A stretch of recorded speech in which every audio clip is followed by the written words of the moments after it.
Ladies and gentlemen, it's time for another C3 live stream. I am John Orlando. I'm your host here. I'm going to be talking to a very talented creator who is part of the C3 anthology. C stands for, I'm not going to waste any more time. Let's bring him on the screen here and we'll chat. Okay. Joining me is Jeremy Fuscaldo. Jeremy, how you doing today? I'm doing well. Hope you didn't mind the little thing that I was doing with the camera. I was trying to see if I could move it into the other room for a second. Sorry for the spur of the moment. Oh, no, that's all right. I thought you were showing off your awesome shirt, to be honest. Oh, no. Give me a second. Here we go. It's working. There we go. All right. Hey, it's technology. It sometimes, causes a little bit of frustration for all of us using technology, but that's how it goes. Yeah, it really does. Well, my first question for you is that you are based in New Jersey. That is correct. So how did you get involved with C3? Well, during the height of the pandemic, I was looking for other groups to join at the time and other art and comic communities to join because I was on network mode at the time because I had just graduated from my master's program in May of 2021. I was looking for work, paid work at the time, and I think how it all started is the Columbus organization, the Columbus Cartoon Coalition. They followed me on Instagram, and when that happened, I actually discovered it through, I think it was one of the founding members, Mitch, I believe. And once I discovered the group on Instagram, I joined, and I felt very welcomed and accepted there at the time. And I discovered they were putting together an anthology. Sydney, Kelsey, Mitch, and a couple other members of the community. And I contributed at least one comic or two at the time. Cool. So it goes to show that, folks, you don't have to physically be in a particular geographic location to be a part of an organization. And Jeremy, that was really some quick thinking, if you will, or some creative thinking to go ahead and join C3. Mm-hmm. All right, well, let's talk a little bit about your contribution. You mentioned that you've given some contributions to the anthology before. So what's your contribution for the C stands for anthology? Oh, C stands for my contribution for the C stands for anthology. I contributed 2 pages where one features an OC that I created, Amelia Enmity. It goes C stands for cat, and it's about a cat jumping onto Amelia's head from another bookshelf and just looking at what she's reading to Amelia's annoyance. And there's another page I contributed called C stands for crystal. And C stands for crystal contains an abstract idea I have for a witch OC character that I'm thinking about one day putting to fruition for a idea for a book that I have. At least the concept and the environment. Okay. So, yeah, it's basically about a witch just traveling through a cave, and she sees all these unique crystals. Okay.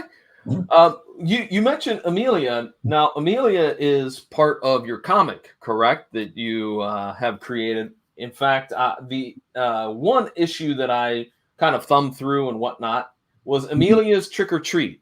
So can we talk a little bit more about Amelia, like the catalyst for that character, how you went about creating that Trick or Treat comic, et cetera, et cetera? Sure. So Amelia Enmity began as a drawing idea I had in college when I was at Nyack College. And she started out just as a goth girl concept for a goth girl that I had. And eventually the idea evolved over time. I was trying to create something in vein of Jonah and Vasquez's Squee series, I was really inspired by the art style at the time, and I tried an illustration of her in that style. And then in around 2016, 2017, I was struggling to find another comic gig at the time, and I didn't know what to do. And to my surprise, I was actually, so I want to phrase this carefully so that so it's not accidentally exaggerated or fails to cross the dot and I. There was a tweet thread at the time when Twitter was cool to be around by Kurt Busiek. And he was asking about people's goals for 2017. And I think I tweeted about the possibility of making an Amelia Enmity webcomic one day. And one day he just quote tweeted me and said, it was basically an incentive to do it, basically. So I responded to a tweet thread by Kurt Busiek back at the beginning of 2017 and he encouraged me to do it. So I did it. And I started out with Amelia Enmity doing a science experiment that got a lot of attention. And then I think the follow-up was her practicing telekinesis. And the next one was her going to a bookstore, et cetera, et cetera. It started out monthly in 2017, wrapped up in the midst of 2018 because I was in the thick of I was beginning my master's program. But then during my first year of my master's, I did create at least 3 more comics at the time. I'm actually planning to reprint those comics during my MFA years and selling them at future conventions. Okay. Yeah. Jeremy, can you scoot over just a little bit? I think we're clipping off your face there with the title card there. Thank you. Oh, okay. Yeah. No problem. So Amelia's still going to have obviously a lot more face time, so to speak. You're going to continue to work on that character and those projects? Yeah. I'm still continuing to create some Amelia Enmity-based artwork. It's been a bit slow because of how things have been readjusting since the pandemic, but I'm hoping to try to create another comic in the future. I actually have a rough idea for a comic of her that I have been keeping in the back burner for a while, and I think I'm going to open that one up again and try to sell more stuff based off of that idea that I have. Okay. And in addition to that, I've also been still looking for work in the animation industry and even also in kidlit publishing and in other comic communities as well. So I think another accomplishment that I did have is being able to table at C2E2, FlameCon, and Small Press Expo. You know what? Let's talk about real quickly. I know we still need to talk some more about C stands for and the crowdfunder information, but let's talk about real quickly. You know, you go out to conventions. You said you were at C2E2.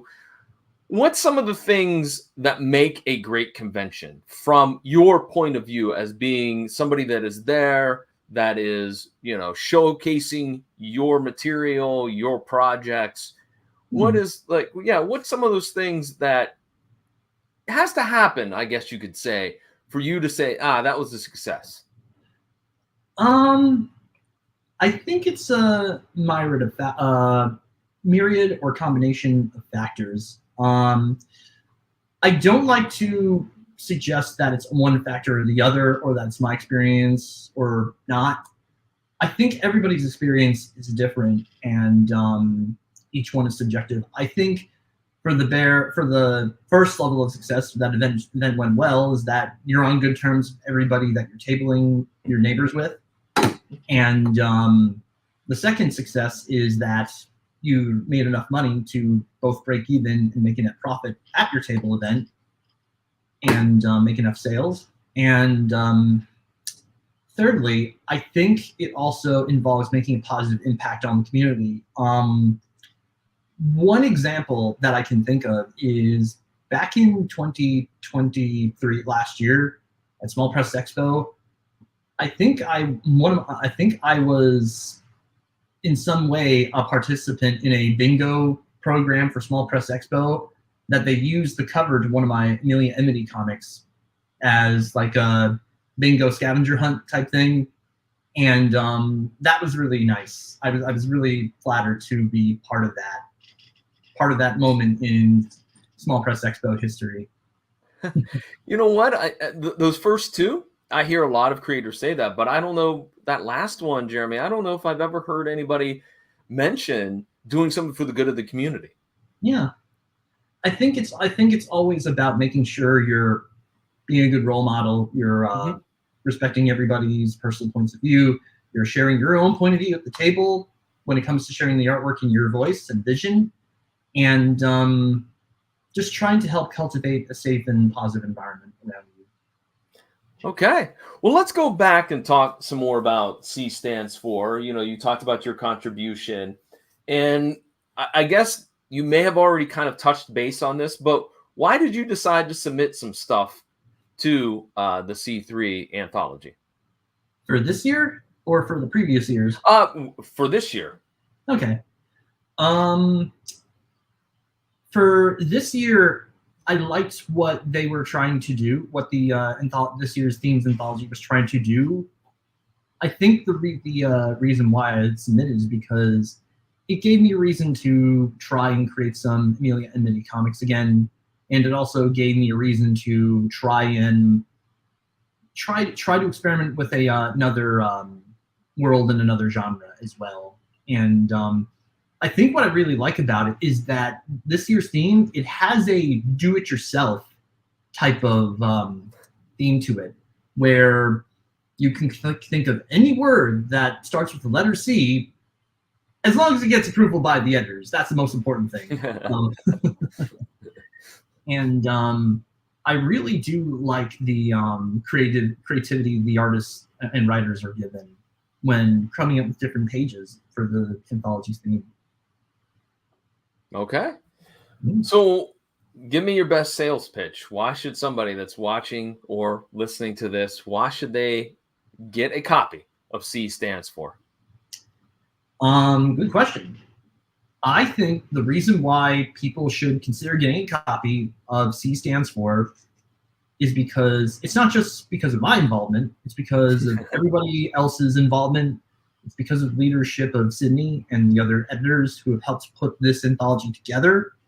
It's because Columbus Cartoon Coalition is a growing local organization, and I think it is starting to have a more and more national impact.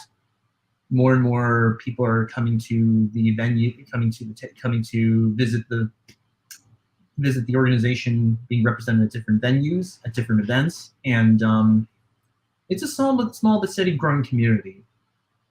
And I think the other reason why you should invest in this year is because you're helping the future of Columbus Cartoon Coalition now and in the future. Yeah, I was just going to say, you know, as of this morning, $718 have been raised, and I'm going to run down real quickly the crowdfunder campaign. As you see right here, right below Jeremy and I, you can see we're $232 away from raising the artist page rate to $10. Right now, no matter the money raised, everyone's getting $5 for their page rate.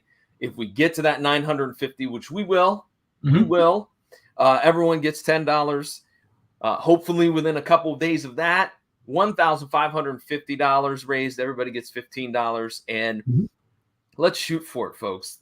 By the end of the month, we want to be over that $1,550 because everyone then will get a page rate of $20. And all the funds, ladies and gentlemen, they go to, as Jeremy stated, they go to helping out independent local artists. All right. And there's so much that independent creators need. They need things to help make their art. They need physical things. They need support. They need help with different things. And C3 does that for all those individuals. So check out the crowdfunder campaign.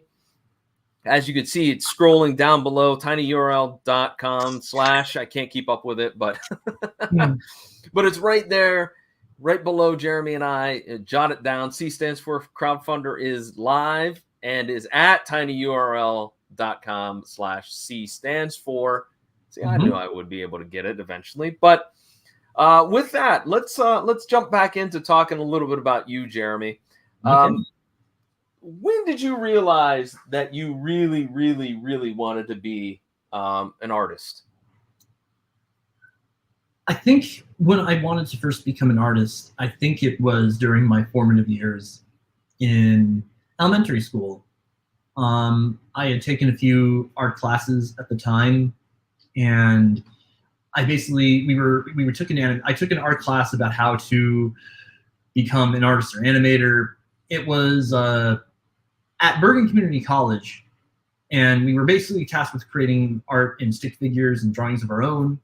And I tried to nurture it early on. It came and went over the years. I created a 3D print of. Actually, no, that's a bit of it's inaccurate. I misspoke. It's a printmaking mold of Homer Simpson when I was in high school at another high school program. Mm-hmm. And then I created 2 illustration pieces of Heath Ledger's Joker and Gerard Way from My Chemical Romance, both of which were featured at a local Bergen art show in Paramus, New Jersey. And I think that was then I wanted to become an artist. And also at the same time, I also wanted to become a writer. I wanted to write for television for a long time, and I'm still trying to break into that as well. But my art journey, I think it was this point in 2009 when I really wanted to become an artist. And it was actually, I think what really clicked in was shortly before I was going to college, and I was still trying to keep it going, keep practicing. And there was a, I don't know if I'm allowed to share the name of this person yet, but he's a trusted writer who's worked in the animation industry. He hosted a webinar a couple decades back in 2010, and I showed him my portfolio, and he encouraged me to keep going, that I was making strides. And I think since then, I think that's also kept me inspired to keep trying and taking art classes at college and studying independently during my time at night at college. And I think it was that drive to create. That's what kept me wanting to make art and wanting to become more like my favorite artists that I watched or grew up watching or reading.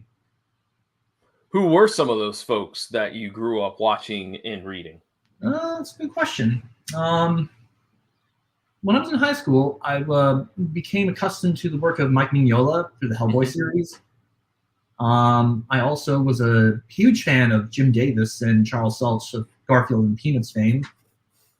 And I also picked up reading Jeff Smith Bone series in college. And I was also a huge fan of Scotty Young and Jendi Tartakovsky. Okay. Yeah. And there were other Disney animators that I picked up. And the biggest one I think that I was a huge fan of was James Silvani, who was illustrating Darkwing Duck back in 2010 into the mid-late 2010s at some point. I think he's moved on to another project, but it was his Darkwing Duck work that really inspired me at the time. How would you describe your art style? Because it's you got a certain look in your drawings that I've seen, your illustrations and whatnot. So how would you describe it to somebody that has never seen your art before? Good question. I would describe it as a combination of both cartoonish and anime style, maybe. Because I've been trying to experiment with more anime, the work of Studio Ghibli and other overseas Japanese artists for a while. I just recently have been working on, trying to emulate the style of My Adventures with Superman, which, as far as I know, the art direction for that was very inspired by Akira Toriyama and the animation team who worked on Dragon Ball, because Akira Toriyama was a huge Superman fan, and that's what inspired Dragon Ball. And I'd like to say it's still evolving, and I'm trying to experiment with other forms of both American animation, Japanese animation, and other global forms of animation as well. Just recently, I discovered a trailer for I think it's a Pakistani animated feature film. If somebody in the comment section who is watching knows what it might be called, just feel free to drop a comment. I might be able to provide some information on it later, if possible. Speaking of your Superman there, how's the Supergirl sketch coming? Because I noticed on your Facebook page that you've been working kind of diligently on that Supergirl. Is it coming along all right? Is it finished? Are you still working on it? I posted an update on Facebook, Tumblr, social media, and other places. So the line work art is over. Right now, I'm trying to color it and see if I can have it ready in time to sell at either FlameCon or Baltimore Comic-Con, which is next month. Okay. Hey, speaking of cons, real quick, since you're in New Jersey, what are some of the conventions that are in your general area that maybe some of the creators might take a road trip, to check out some of these?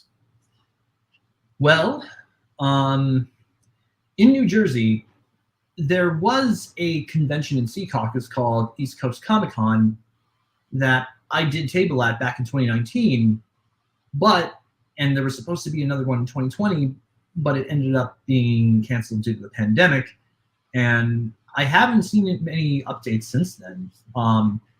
There are other New Jersey conventions. There's one coming up next month called PoochieCon, which is based actually fairly close. It's in Teaneck, New Jersey. And I'm trying to think of other conventions. There's FlameCon, which is in New York. There's also this one I visited. I didn't table at.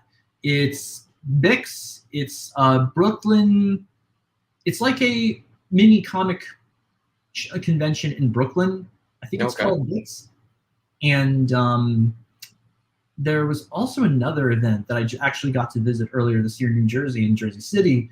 I think it's Jersey City Comic Expo, Arts Expo. It was a expo based in Jersey City, a few miles away from the Liberty Science Center, and it's fairly easy to get to from there. I think it's a 2-day mini comic event, and I don't know if it's happening again around the same time, but would definitely still recommend it. I met a few art peers there as well, and I'm hoping one day, just throwing out there, one day I get to table there too. I know it's not guaranteed, but it'd be nice.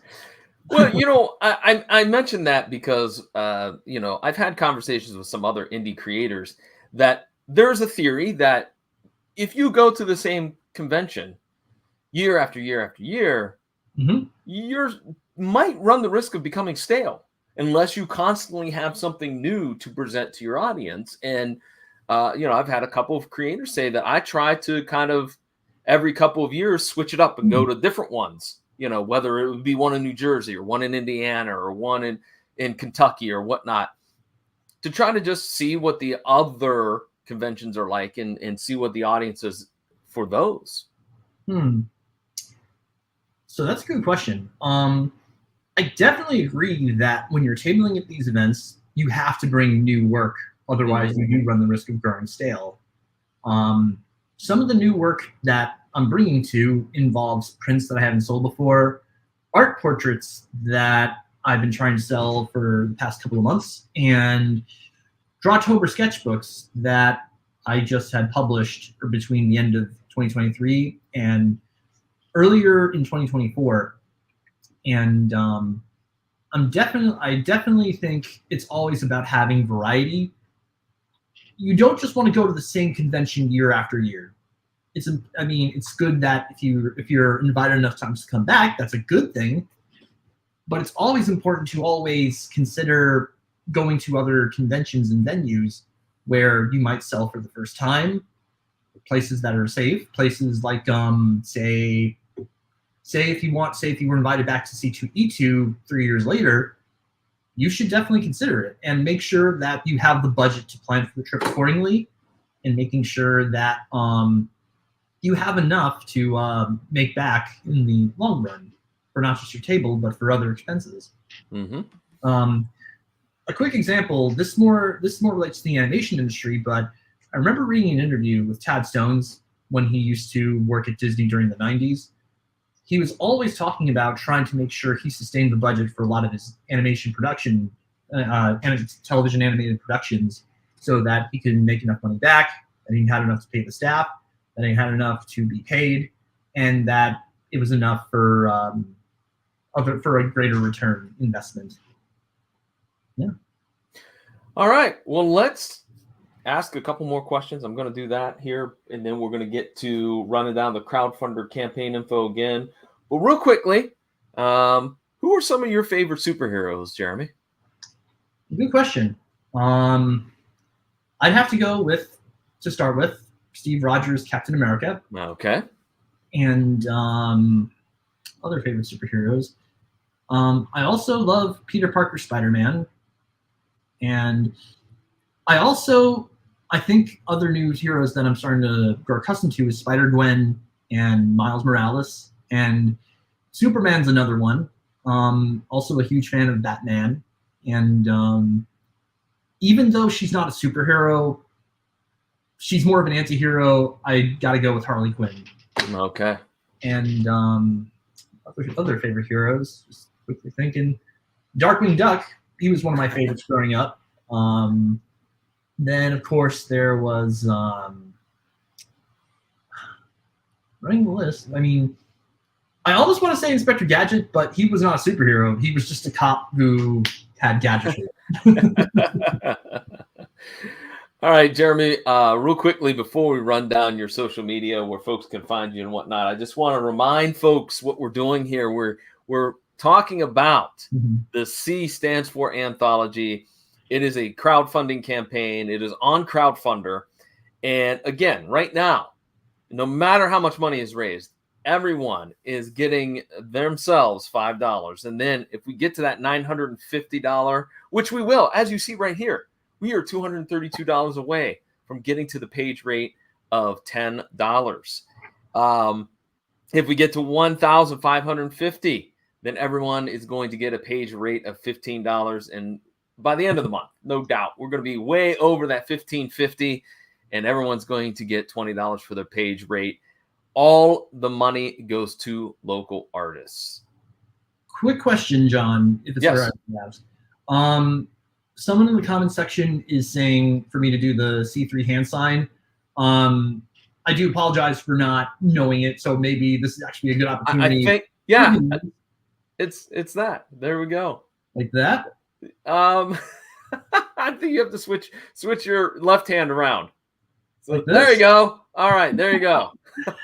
see, this is how you do it, folks. You got your hand like this, and you got your fingers positioned like this. All right. Again, if you can, please help us out with the crowdfunder campaign. As I said, all of the money goes to the artists for whatever, tabling fees, workshops, supplies, whatnot. Right now, though, let's talk about you, Jeremy, and where folks can find you on the internet. So go ahead and plug website, social media, et cetera, et cetera. Okay. So just this year, I created a new website on a new domain. It's called www.jeremyfuscaldo.weebly.com. And I'm also on Instagram under jeremy.fuscaldo. You can also find me still on Twitter, Jeremy Fuscaldo, or Blue Sky at Jeremy Fuscaldo, or Kara at Jeremy Fuscaldo, or Tumblr at Jeremy Fuscaldo. You can also find me on Patreon at Jeremy Fuscaldo, or Coffee. And quick side note, I actually have a coffee shop where you can order and buy prints. You can order webcomics, or actually sketchbooks, and prints and postcards. And if you're interested in any stuff, I mean, it's totally optional, but feel free to reach out there if you want to get something. And there's all your information scrolling right below us from your Tumblr, your Instagram, your webpage, et cetera, et cetera. Yeah. Jeremy, thank you very much for sitting down and chatting with me. I really do appreciate it. Thank you, John. I'm glad to be here. And with that, ladies and gentlemen, I'm going to get on out of here. And again, you can visit pvdcast.com, where you can listen to my personal podcasting project. And you can also find me on X at PVDMVP, or you can drop me a line through Facebook threads or Instagram. Just look for at PVDcast. And as I said before, I think it's time for me to get on out of here. So I'll chat at each and every one of you later. All right. Thank you again for having me, John. You're welcome.